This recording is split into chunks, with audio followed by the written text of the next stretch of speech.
Well, let's now talk to Afghan Parliament member Daoud Sultanzoy. Sultanzoy, thank you for joining us. What was the reaction in Afghanistan to the leaks? Did the revelations come as any surprise?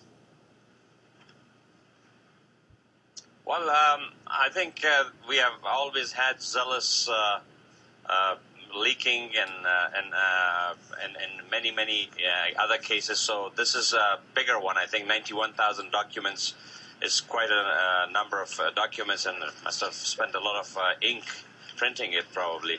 I think it's not a surprise because the material in these documents could be of two nature. One could be some are probably facts, and some are just unprocessed raw material that are reports of one person or one side. So everybody's making it as bigger than it is, I think. Some of these facts are known to us. Pakistan's involvement in Afghanistan, Iran's involvement in Afghanistan, corruption, the way the Taliban are trained, all these things are how the Pakistani intelligence elements and their involvement. So I don't see it as a real surprise. I think somebody is trying to politicize this probably more than it is. You do say, though, there's a huge number of documents there. How do you think this leaked information will impact on military action in Afghanistan? Well, one has to realize that 91,000 documents can be compiled by erroneous reports and accurate reporting.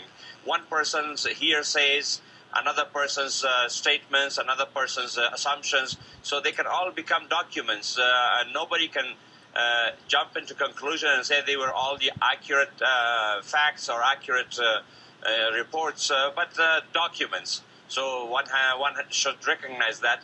But of course, some of the sensitive issues, if we don't know about it, if it's of operational nature, it could affect some of the operation on the ground, military operation or intelligence operation. We don't know those details. But if it pertains those kinds of details, then I'm sure the United States and allies have to look into that, and perhaps I think whether they know that these are documents that are going to jeopardize this operation or not, those who leak these kinds of things in the middle of a war, they have to be accountable.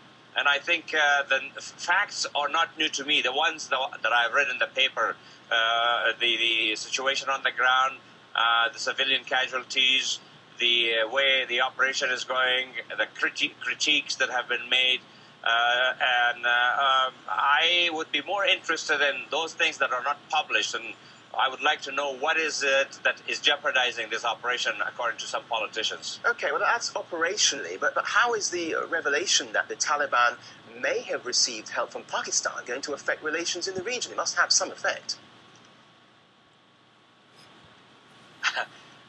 This is a very interesting question, and also it's a funny, sad, tragic, also it's a tragic comedy, I would say. Taliban's involvement with Pakistan and even with Iran is not unknown to Afghans. We were talking about this several years before the US and NATO and others accepted the fact that Taliban are not mushrooms. They don't have parachutes to come from Mars. They are naturally being supported and aided and trained and logistically they have a staging ground somewhere. If it's not in Central Asia, then where could it be? So this is not a surprise to me personally. Okay, Daoud Sultanzoy, member of the Afghan Parliament.